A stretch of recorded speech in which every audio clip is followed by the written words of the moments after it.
My friends, let us come together for a few moments of quiet recognition, for we are not here merely to discuss spiritual principles, nor to gather more ideas for the mind to store. We are here to behold truth, to rest in the awareness of God as the only presence and the only power. And in that sacred atmosphere, let us consider something that touches every sincere seeker of the spiritual life. There are times along this path when you have been faithful. You have prayed when no one knew you were praying. You have forgiven when everything in you wanted to remember the hurt. You have walked forward when the world gave you every reason to retreat. And yet even with all your faithfulness, you have carried a burden that would not lift, a wound that remained tender, a memory that refused to release its hold. You have said, "I have forgiven," and still the heart trembled in the presence of the one who caused the pain. You have said, "I let it go," and yet some shadow lingered. It is not because you lack goodness. It is not because you lack spiritual devotion. It is simply that you have been taught to forgive at the level of the human self. You have been taught to forgive as a person addressing another person. And as long as forgiveness operates at that level, it never completes itself. It remains an effort, a struggle, a repeated task. It becomes an emotional labor rather than a spiritual realization.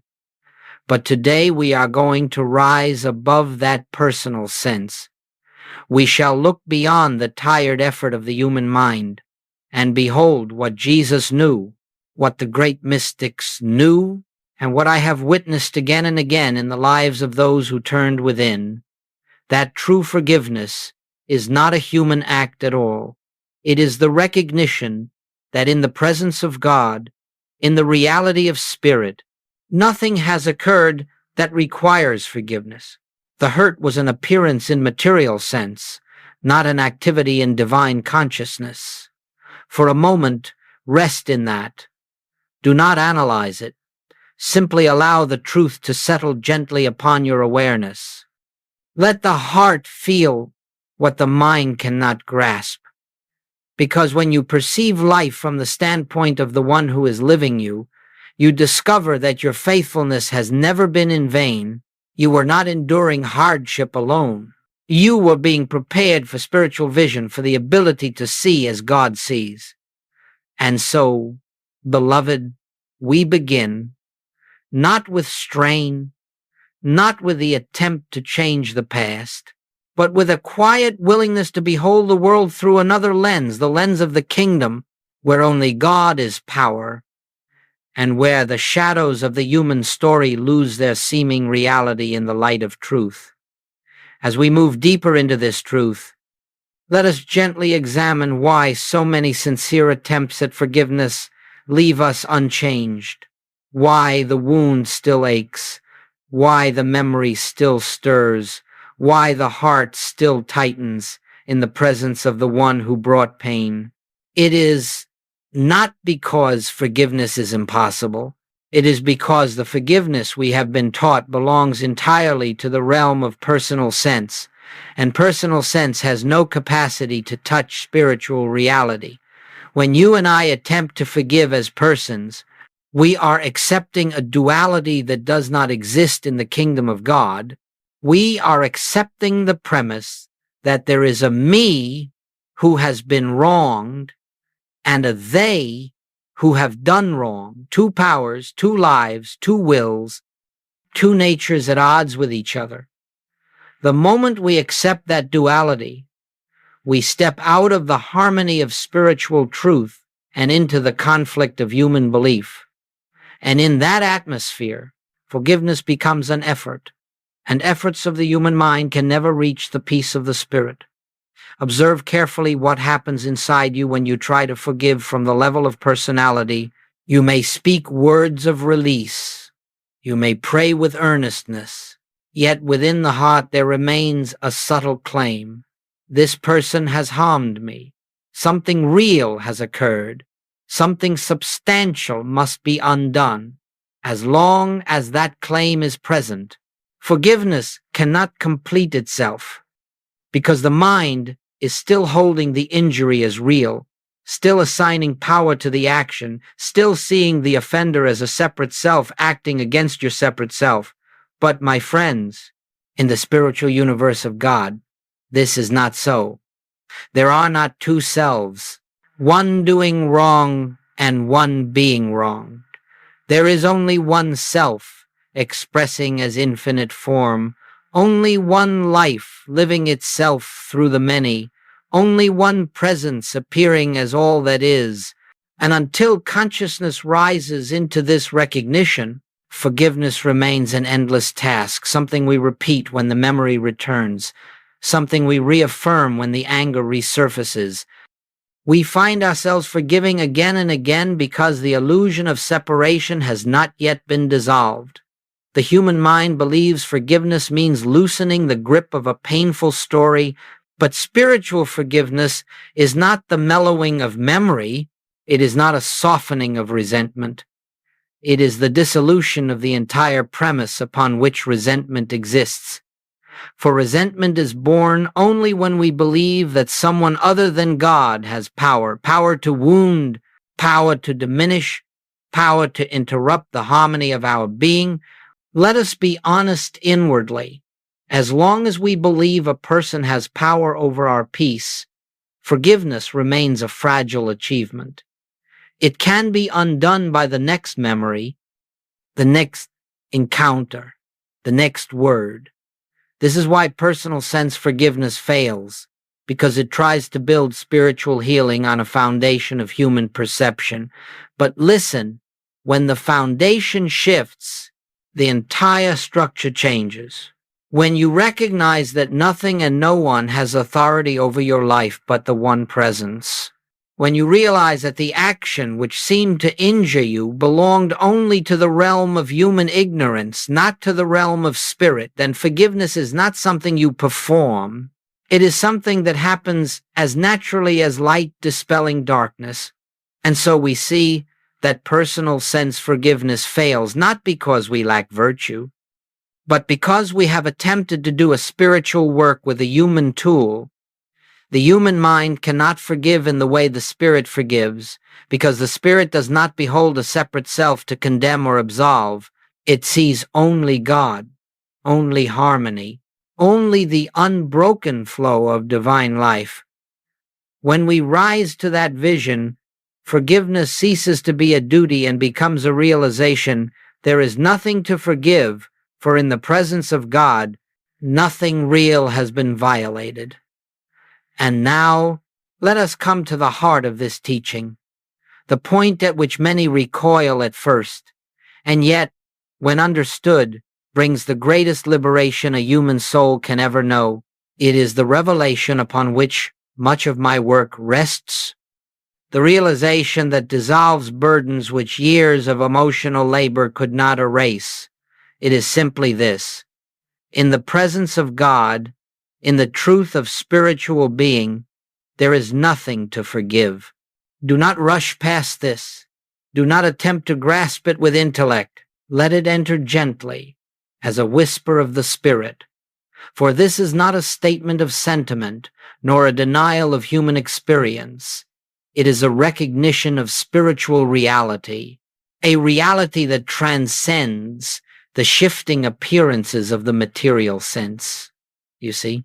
My friends, all that you have ever attempted to forgive belong to the realm of the human picture, where individuals act from fear, from ignorance, from the false belief that they are separate from the source of their being.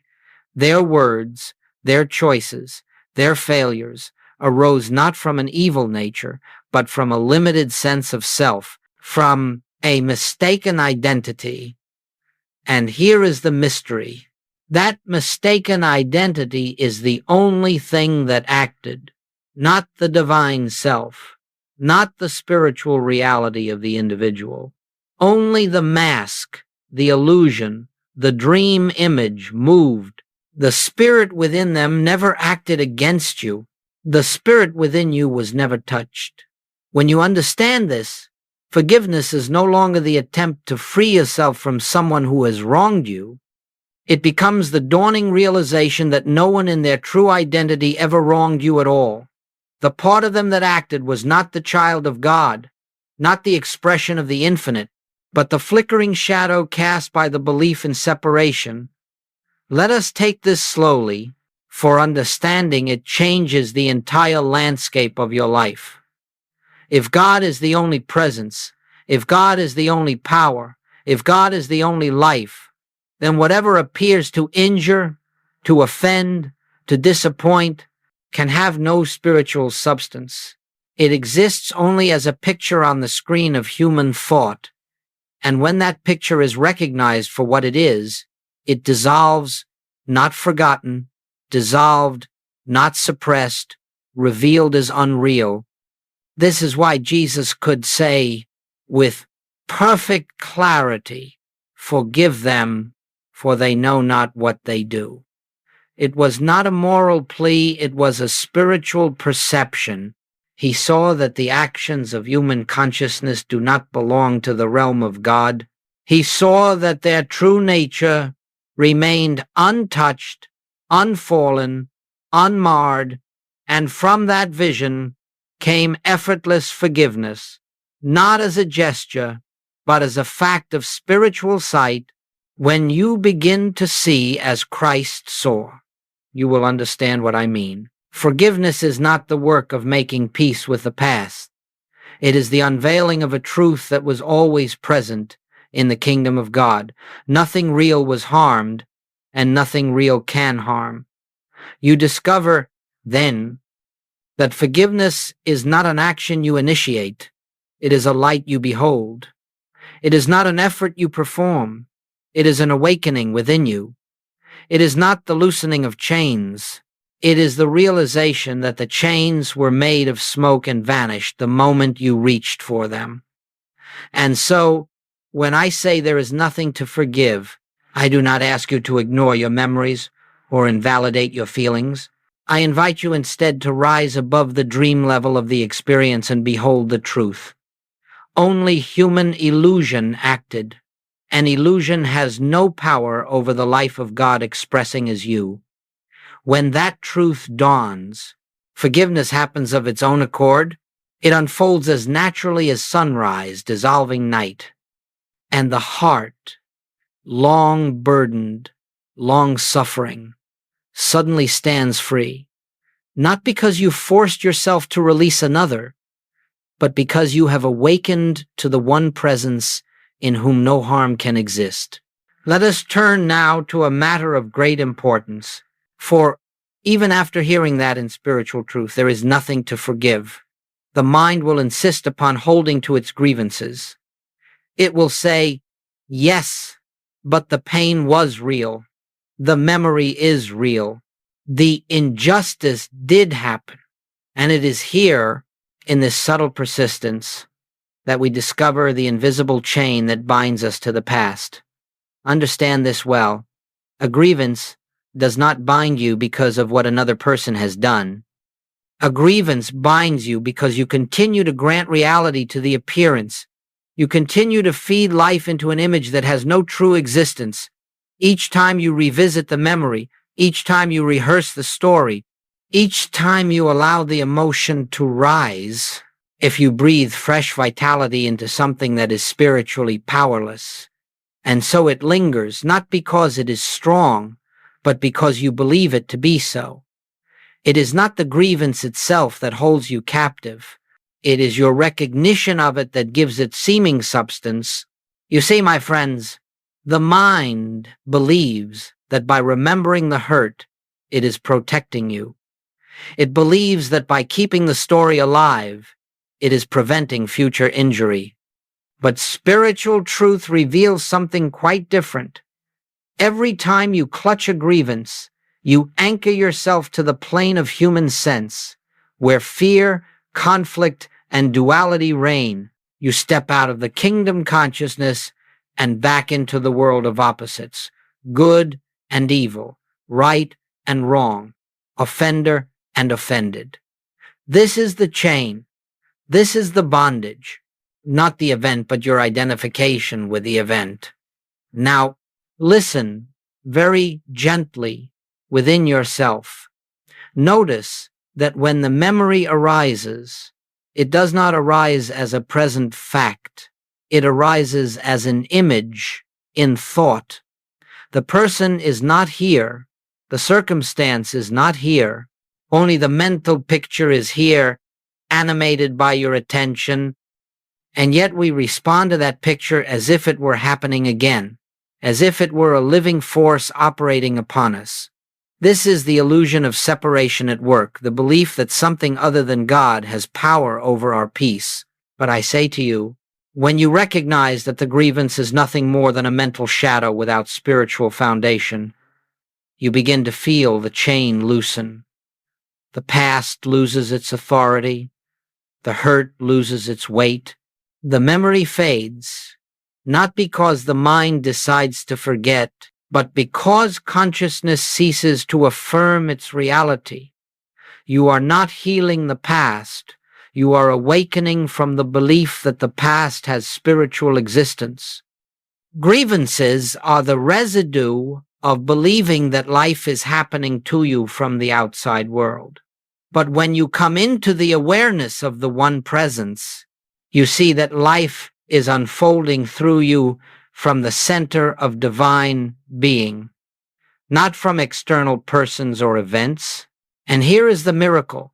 When you refuse to feed the grievance with fresh thought, fresh emotion, fresh story, when you simply rest in the truth that God alone is power, the grievance collapses like a structure without support. It dissolves because it never had substance in the first place. Let this truth settle deeply. What binds you is not the memory of what happened, but the belief that it had power over the reality of your being. Release that belief, and you release the past. Release the past, and you step into the kingdom. Step into the kingdom, and you discover freedom not as an achievement, but as the nature of your own spiritual identity. Now, my friends, let us approach the turning point of this entire work, one of the great secrets of spiritual healing, and one of the deepest principles in all of practical mysticism. For up to this moment we have spoken of the unreality of the grievance and the powerlessness of the past, but now we must look more closely at the one whom you believed caused the hurt. This is where transformation truly begins. In personal sense, you see the offender only as their behavior. You see their failure, their harsh word, their betrayal, their indifference, their fear, their woundedness acting out through them. And because you see only the outer act, you react to the outer act. You try to forgive a behavior, a personality, a human expression that may indeed have been unkind, unfair, or harmful. But understand this. Behavior is never the identity of a soul. Never. Behavior is the outer garment of consciousness at a certain point in its awakening.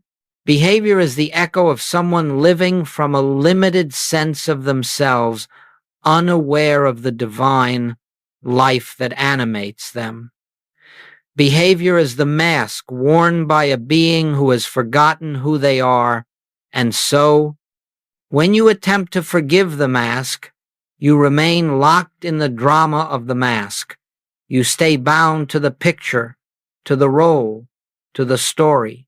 But when you lift your vision, even for a moment, and perceive that behind the mask stands a spiritual being, an expression of the one infinite presence, then forgiveness begins not with effort, but with recognition. Let us be very clear. You are not asked to condone behavior. You are not asked to approve of it or pretend it was good. You are simply invited to look past the behavior to the truth of the one who stands behind it. For behind every human limitation is the same divine self that animates you, the same life, the same light, the same presence. And when you behold that reality, You will see that the person who seemed to hurt you was acting not from malice, but from ignorance of their true identity. They knew not what they did, because they knew not who they were. This seeing is the transformation. You look upon them as spirit beholds, its own creation, not fallen, not broken, not guilty, but mistaken in their belief of separation. And in that moment, you are not forgiving what they did. You are recognizing what they truly are. You are shifting your vision from the level of human behavior to the level of spiritual identity. And notice what happens within you when this occurs. The heart softens, not through effort, but by the gentle dissolving of illusion. The mind becomes quiet because it can no longer maintain the story of offense. The emotions relax because the belief in another power has been withdrawn. Suddenly you see they could not harm you because they never possessed power apart from God. This is not idealism. This is realism, spiritual realism. The only realism there is when you see the offender as divine identity obscured by human sense, something remarkable happens. The tension in your own heart releases. For in that moment, you are no longer interacting with their fear, their ignorance, their limitation. You are interacting with the Christ within them. And the Christ recognized calls the Christ forth. This is why Jesus could heal with a word, why the great mystics could transform lives through presence alone. They did not see sinners. They did not see villains. They did not see opponents. They saw God appearing as individual identity, even when the individual could not yet see it in themselves. My friends, to behold the Christ in another is the greatest act of forgiveness and the highest form of love. And when you do this, you will discover that forgiveness is not something you give. They awaken to it in your presence, because your vision has lifted them out of the role they once played in your story. Let the mask fall, see the soul, and you will find that forgiveness has already occurred at the level where truth is known. Now that we have touched the principle in its purity, let us bring it gently into the realm of practice. For truth must become experience before it becomes freedom. It must be lived before it can transform. And so I will give you not a ritual, not an outer method, but an inner posture, a way of turning within that aligns you with the consciousness in which forgiveness unfolds effortlessly. Let us begin with the first and most vital step. 1. Pause, do nothing, humanly. Whenever the memory stirs, whenever the old hurt rises like smoke, whenever anger or grief presents itself. The first movement is not action, but stillness. Do not rush to forgive. Do not attempt to change your feeling. Do not argue with the mind or suppress the emotion. Simply pause. This pause is the doorway out of personal sense. It is the moment in which you withdraw your identification from the story, from the drama, from the belief that you are the one suffering. In that pause, you step back into the awareness of the witness, the Christ within, and you allow the event to appear without agreeing that it defines you. 2. Recognize. 1. Presence. 1. Power. In the pause, turn silently within and acknowledge the truth. God is the only presence here. Even in the memory, even in the feeling, even in the image of the offender. For the moment you acknowledge one presence, the belief in two powers begins to dissolve. The scene of injury cannot survive in the light of the one. It has no substance apart from your belief in it. This recognition need not be forceful. It need only be sincere. Whisper it inwardly. Only God is here. 3. Reframe the vision. See the spiritual identity behind the mask. Now, as the heart grows still, look upon the person in question not with the eyes of memory, but with the eyes of spirit. Recognize, even if faintly at first, that the one who acted was not their true identity. It was the human sense of them operating from fear, from ignorance, from separation. Say within yourself, this is divine consciousness. Unaware of itself, this is not the one who hurt me. This is the one who forgot who they are. This shifts the entire structure of the grievance. The person is no longer the villain in your story. They are a soul struggling in limitation, just as you have struggled many times in your own journey. 4. Release the story. Let the appearance fall away. Next, as gently as a leaf falling to the earth, allow the emotional story to loosen. Do not push it away. Do not contradict it. Do not attempt to erase it. Simply see it for what it is, an appearance in consciousness, without power, without reality, without life. Say softly, this belongs only to material sense. It has no truth in God. In that moment, the story begins to dissolve. It has been deprived of its nourishment, your belief. 5. Rest in spiritual identity for yourself and for them. Finally, turn inward to your own true self. Not the wounded self, not the reacting self, but the self that has never been touched by any human event. Say quietly within, I am spiritual being, and only spiritual being is present here. Rest in this.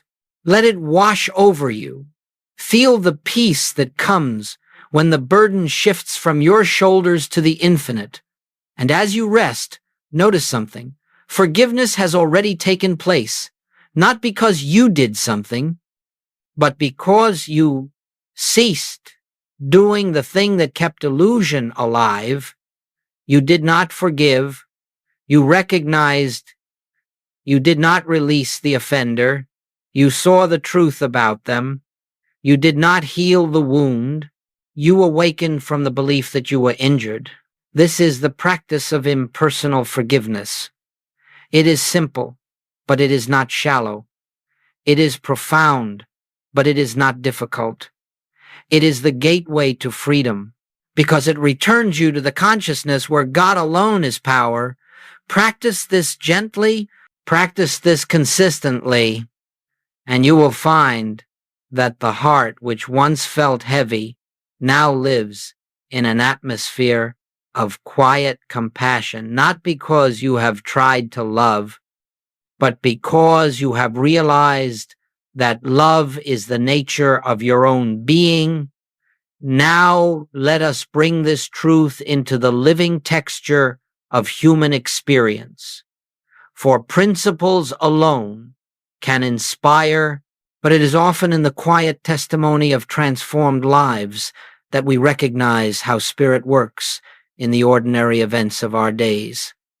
I want to share with you the story of a woman whose journey illustrates in the most gentle way how the consciousness of forgiveness, true forgiveness, unfolds when we cease struggling at the human level and turn toward the kingdom within.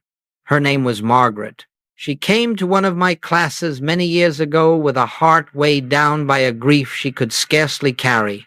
Her sister, her own flesh and blood, had betrayed her trust in a business matter, costing her nearly everything she had saved from years of labor. It shook her marriage, shattered her sense of security, and left her feeling abandoned by the very person who should have stood beside her. For 3 years, she tried to forgive. She prayed with earnestness. She read every book she could find on reconciliation. She confronted her sister, pleaded with her, reasoned with her, yet the anger remained. Worse still, Her body began to reflect the inner strain, chronic digestive troubles, sleepless nights, a heaviness in her chest that no physician could explain. When she sat before me, her eyes carried the fatigue of someone who had done everything she knew to do, yet remained imprisoned in the same sorrow. And so I asked her, "Margaret, whom are you trying to forgive?" She hesitated, surprised by the question. "My sister," she said softly. "Who else?" But it was not the sister who had betrayed her that she was trying to forgive. It was the personality, the behavior, the human sense of her sister, the part of her sister that had acted from fear, from confusion, from belief in separation. And so long as Margaret kept her attention fixed on that human sense, she could not be free, because she was trying to reconcile truth with illusion, spirit with appearance. I told her gently, "Stop trying to forgive your sister. In spiritual reality, the one who betrayed you does not exist. There is only the divine identity, pure, perfect, untouched by human ignorance. Turn away from the personality and behold the Christ of her being." This was difficult for her. Her mind protested. Her emotions resisted. But she agreed to practice not by forcing forgiveness, not by suppressing resentment, but by quietly turning within whenever anger surfaced, and remembering the truth. God is the only presence. There is no separate self, no separate will, no separate offender in the kingdom of God. And day by day, something began to change. The anger returned. Yes, but it came with less force. The hurt resurfaced, but it dissolved more quickly and gradually. The story she had told herself, "I am a victim of my sister's betrayal," lost its hold because she no longer saw herself as a vulnerable personality. She began to see herself as spiritual being. Within 6 weeks, her digestion improved, her sleep returned, her spirit lightened, and the memory, once sharp and painful, became like a shadow fading at the edge of her awareness. Then something remarkable occurred. Her sister reached out unexpectedly, without prompting, and apologized, not from obligation but from genuine awakening. She made partial financial restitution, yes, but more importantly, she approached Margaret not as an adversary, not as someone defending her actions, but as one who had suddenly begun to feel the presence of truth unfolding within her own heart. Now hear this clearly. It was not Margaret's effort that changed her sister. It was the atmosphere of truth in Margaret's consciousness, the refusal to hold her sister in the bondage of wrongdoer. When Margaret saw her sister's spiritual identity, she released her into the freedom of her own higher nature, and her sister responded to that call. This is the power of impersonal forgiveness. This is the quiet miracle that happens when we behold only God and nothing else behind the human appearance. It heals bodies. It restores relationships. It dissolves burdens. Not because we try to change the outer picture, but because we have awakened to the reality behind the picture. My friends, what happened for Margaret can happen for you, not by repeating her steps outwardly, but by entering the same consciousness. The consciousness that sees no offender, no offense, and no separation in the kingdom of God. Let us now consider what it truly means to live without grievance. For to some this may seem like an impossible ideal, a spiritual height reserved for saints or mystics. But I tell you, living without grievance is not rare, nor is it reserved for the few. It is the natural state of one who has glimpsed the kingdom, not as a place, not as a promise, but as a present reality of consciousness. When you understand that every grievance arises from the belief in two powers, You will see that to release a grievance is not to perform a moral act. It is to awaken from a dream. It is to step out of the world where persons act upon you and enter the world where God alone is presence and power. And when this realization dawns, it changes the very texture of your inner life. Let me show you what life feels like in this awareness. When you live without grievance, the heart becomes extraordinarily light, not empty, not detached, but spacious, wide enough to hold the imperfections of others without being shaken by them. You no longer react from hurt because you no longer believe in the you that can be hurt. You have begun to live from the self that is untouched by human conduct, the self that is born of God, the self that cannot be diminished. When the old triggers arise, you find that they no longer reach you in the same way. Yes, a feeling may appear momentarily, like a cloud passing, but it dissolves quickly because it cannot find a place to anchor. You are no longer its host. You are the presence before which it fades. You see, once the belief in a separate self falls away, grievances have nothing to cling to. And in relationships, something beautiful happens.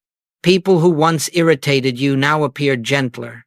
Circumstances that once felt threatening lose their power. Conversations become clearer. Interactions become freer because you are meeting others from a place of wholeness rather than need. You are no longer searching for validation, nor guarding against harm.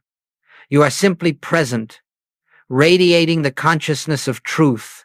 This is not something you strive for. It is something that unfolds as you rest in the awareness of one presence. You discover, too, that living without grievance does not make you passive. Quite the opposite. You become capable of firm boundaries, clear speech, and wise action. But without the heat of resentment, without the tremor of fear, you act from clarity, not from injury. You respond from truth, not from reaction. And because your responses are no longer conditioned by old wounds, the outcomes of your life change. You find peace where there once was conflict, ease where there once was tension. Doors open, opportunities appear, people soften in your presence, not because you are manipulating them, but because the atmosphere of your consciousness invites harmony. My friends, this is the beginning of kingdom consciousness. The kingdom of God is not a distant future, nor a reward for righteous behavior. It is the awareness of God's infinite presence here and now, the recognition that spirit is the only reality and that all appearances of discord are shadows with no substance. When you live from this awareness, grievances lose their life. They cannot follow you into the light. And so I say to you, living without grievance is not the achievement of a spiritual athlete. It is the natural consequence of awakening to truth. When the mind ceases to manufacture stories of injury, when the heart ceases to cling to false identities, when the soul recognizes its unity with all that God is, then forgiveness becomes unnecessary, for there is nothing left to forgive. This is the freedom that awaits you. This is the peace Jesus called the peace, not as the world gives. This is the atmosphere of consciousness in which your life becomes an instrument of quiet healing, blessing all who enter your presence without your ever speaking a word. And now, my friends, as we come to the close of our time together, let us gather these truths into the quiet of our hearts, not as concepts, not as lessons, but as living awareness. For the purpose of this teaching has not been to improve the human scene, nor to strengthen the human personality. Its purpose has been to lift you gently into the consciousness that stands behind the human picture, the consciousness in which God alone is power, God alone is presence, God alone is reality. You have heard today that true forgiveness is not an achievement, not a labor of will, not a moral effort to rise above resentment. True forgiveness is the realization that in the kingdom of God, no harm has occurred. The offense belonged to the realm of human sense, and human sense has no authority over the life that is lived in and by God. Let this truth become a resting place within you. When you feel the old emotions stir, remember, the one who was hurt is not your true self. The one who did the hurting is not their true self. Only the divine identity is real, and only the divine identity has life. When memories arise uninvited, do not struggle. Simply return to the presence. Return to the simple recognition. God is here. God is the only here. When you begin to live from this recognition, the old landscape of your life reshapes itself. Relationships take on new form. Your emotional body grows lighter. Your mind becomes clear and still. And most importantly, you begin to perceive the world through the eyes of spirit, knowing that behind every face, beneath every action, within every appearance, stands the same infinite life expressing itself. This is the kingdom. It is not a destination. It is not a place to arrive at someday. It is the awareness of God's allness, realized now. And so I invite you not to try, not to strive, but simply to rest. Rest in the truth that the burden you have carried was never yours to bear. Rest in the knowledge that forgiveness is not something you must perform. It is something that unfolds when the light of spiritual truth dissolves the shadows of the human story. Rest in the one presence, and let that presence do the work. As we close, I bless you with the awareness of your own divine identity. May you walk through your days with the quiet assurance that you are held in the infinite.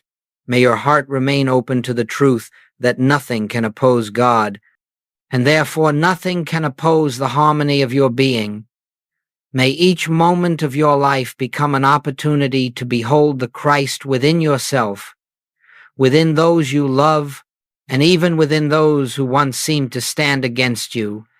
For where the Christ is recognized, the world is healed. Peace be unto you, beloved, not the peace of circumstances, but the peace of the one presence in whom all is well, all is whole, and all is God.